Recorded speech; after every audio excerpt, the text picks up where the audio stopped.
Hello there everyone, Ashnflash here, and welcome on into a early LEGO Ninjago Dragons Rising set review. Today we're looking at set number 71832, the Thunderfang Dragon of Chaos set. Has 668 pieces, retailing for $69.99 USD or $89.99 Canadian. This is going to be available beginning on March the 1st, but was sent to me early by LEGO and Land to do a review for. And I'm really excited to build this for myself since I actually saw this back in September in Denmark. So I can't wait to build this. Just the color scheme and everything about this, I'm really excited. So here it is all built. If you want, there are time codes and chapters if you want to hop around to specific sections of this set. Here is Thunderfang, and I love this a lot for a number of reasons. I love the idea of a bipedal dragon standing on the two legs there. I think is just so unique, so menacing. When you stand it next to a figure, like this is so cool. To have a villain dragon like this, I think is just going to be incredible story-wise and even just set-wise. I really also like the color scheme of this with the red and the purple. I know some people didn't like that for last year's villains and everything, but I think it stands out personally. I think it looks great. The last thing that I really love that is a standout for this is the idea that this is chained up, and it's going to play a part of like the side build here, but the fact that there are all these chains and restraints like around the neck here, like it just is so unique. I really love this, but let's go through it and talk about, I guess, the first thing, which is just the functionality of this from afar here. So you've got the arms that can move and the hands there too. The head can rotate and turn. These wings, there's a lot of articulation that you've got going on with these that you can really move around and flap them around however you really want. The whole body here can actually rotate and turn down. If you really wanted, you could actually move the legs and push them down, and then the hands here too, to have him standing on all fours.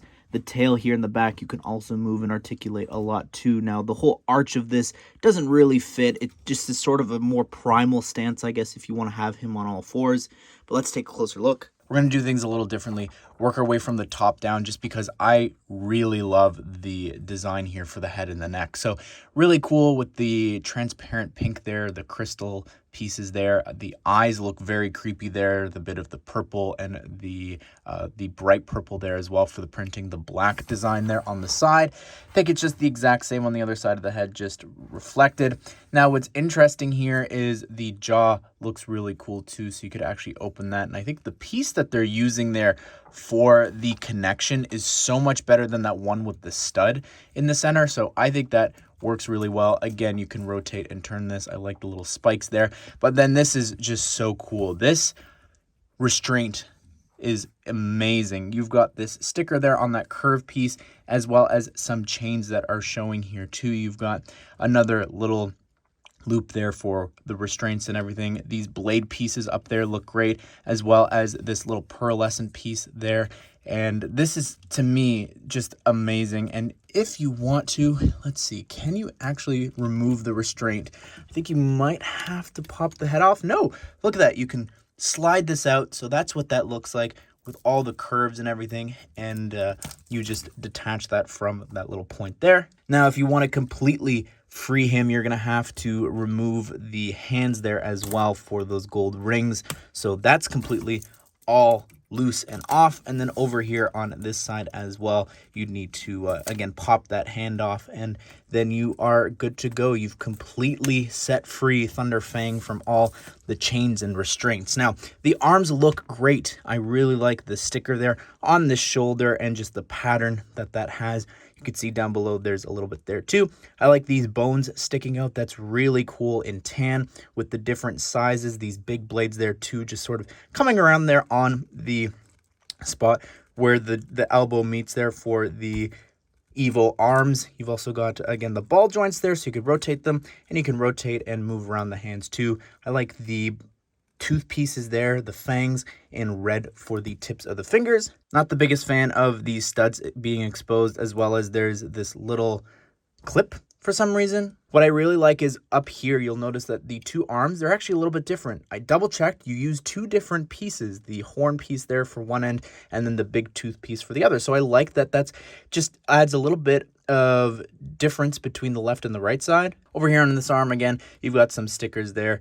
those same designs over here on this side as well. Nothing's changed on the left arm. If you wanted to, up here on the top, there are a few spots for you to actually attach a figure and have them sort of sitting and riding Thunderfang, but I don't think you're meant to do that. Now onto the wings. Again, you saw me actually rotate this before, but it looks great. This whole design with like the shatter spin there looks so cool. The flame, and those are actually holes there too.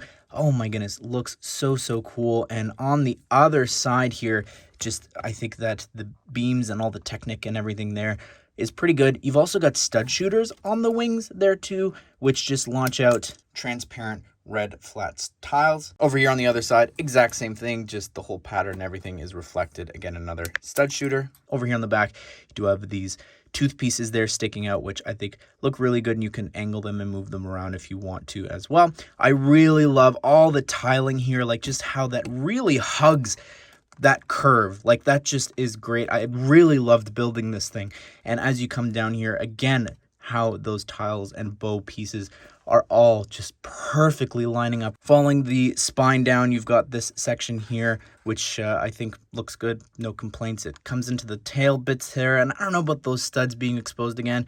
You've got this big blade piece here in the back for the tail. The legs, I really like the purple just around the joints there for the leg joints. Underneath, it's all black, and in the front you do have this purple bit there that continues all the way up to the neck, and you've got this piece in transparent red underneath. I like the legs. The roundness looks great, as well as this piece. Just the whole shape of the legs I think are really good. It reminds me of a dinosaur almost. You've got these spikes here in the back there too, and it's also attached to 2 ball joints, so that really adds a lot of articulation, but also strength, because that means that you can actually balance the entire thing on 1 foot, which is very impressive.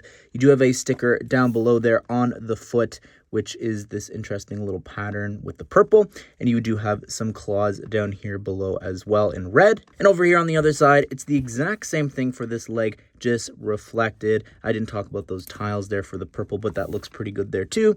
And you do have another sticker there as well. So here is this side build, which I think looks pretty good, and it plays a very important part for this set here.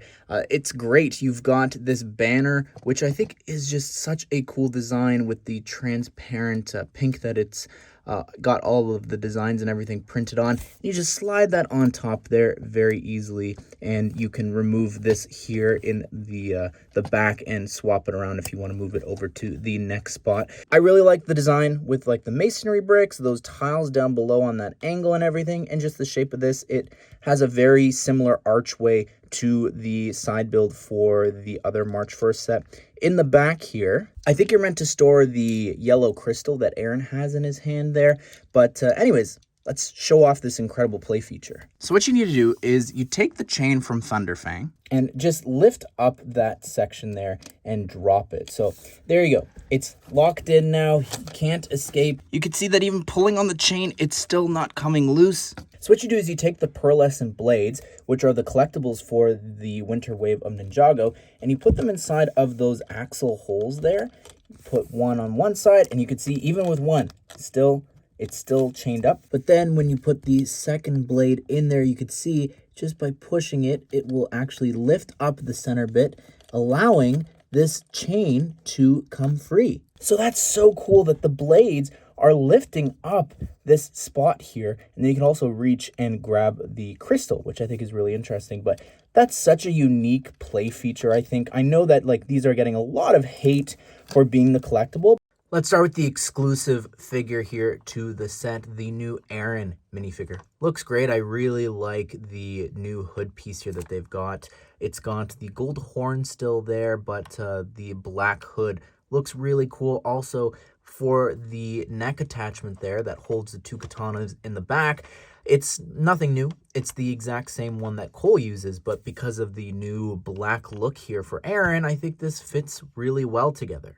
Removing the neck attachment piece and the hood, you can see the torso printing is great with the black there. I love the black arm. The dragon symbol there too looks great. I love the leg printing. And over here on the back, you can see that the tail comes on down there on the back, and that says Aaron in Ninjago. There's no back head printing because of the hairpiece that Aaron uses, but I think we need a new face print for him. Here is Lloyd, who looks great. I really love the designs for the ninja here. You can see the neck attachment there allows you to hold 2 katanas, and the color scheme here with the lime green, the dark green, all looks really cool. And removing all the gear, you can see the torso a bit better. You've got the symbol there for Lloyd in the corner, as well as the leg printing. It's just so darn detailed. Same face of getting 4 Dragons Rising over here on the back as well. So this symbol printed on Lloyd's back is sort of supposed to be his element. Mia's included too. Looks great. Same design there like all the other ninja in the sets. Like the mask there, the bright blue as well. All the gear removed. You could see her symbol printed there on the corner, and then also over here on the back, that symbol there has a little water effect. Same face for her, again, that has been in all the other Dragons Rising sets. Also included is Sora, who I nearly forgot. It's just very boring. Nothing new here at all. It's actually a downgrade, which is very frustrating. Like, I know that they created this great torso with the arm printing, but she needs new stuff. If you've never seen the figure with the face printing underneath and the torso, this is what it looks like. Got the colored eyes on one side and the back torso printing. Here is Noct, one of the members of the Forbidden Five, who looks great. But because the set is cheaper than Zane's combo mech, this is actually a little bit more common. So the value of him is coming down a bit, but looks great. This hat piece here in black, you can see the face looks really cool there, covered up. But removing that, you can see the face underneath with the scar, the teeth showing there, all the markings on the face. Over here on the back of the head, there is some printing there too. On the back of the torso, there's the Forbidden Five symbol. I like the wraps and everything there. The torso printing is very detailed, the leg printing there too. And this big blade piece is really interesting, using the Monkey Kid hilt piece there in sand green with the katana on the end. Also, the neck attachment there is nothing new in black. Here's General Tire, who is kind of exclusive, I guess. It's only because of the horn pieces here attached to the top of the dragon mask there. It's the long horn pieces in black, so it's a little unique. I guess that's what makes him the general, is having the biggest horns to lead the Dragonian army. A couple things here. If you turn around the head, you could have him actually breathing fire. And coming around here to the back, you can actually remove this dragon that sits on those 2 studs, which is a really cool piece that they created in this batch of sets for 2025. You've got the wings there as well that can move up and down. And here's what the torso, the leg printing, and the face printing look like. It's good. Very, very detailed. Just nothing new and exclusive for him, despite him having an actual name. Back torso printing, and again the back head printing with the fire. You do have this big sword included for him as well. Well, there you have it, everyone. That is my review of the Thunderfang Dragon of Chaos set. I really love this dragon design. Again, just all of it. The design, the color scheme, the idea of chaining it up, freeing him. I think it's just so much fun. And I think the figure selection in the set too is pretty good as well. But what do you think of the set? Be sure to subscribe, turn the bell notifications so you don't miss out on future LEGO Ninjago Dragons Rising set news and reviews just like this one. Hope you guys did enjoy the video. Hope you all have a great day. We'll see you all in the next one.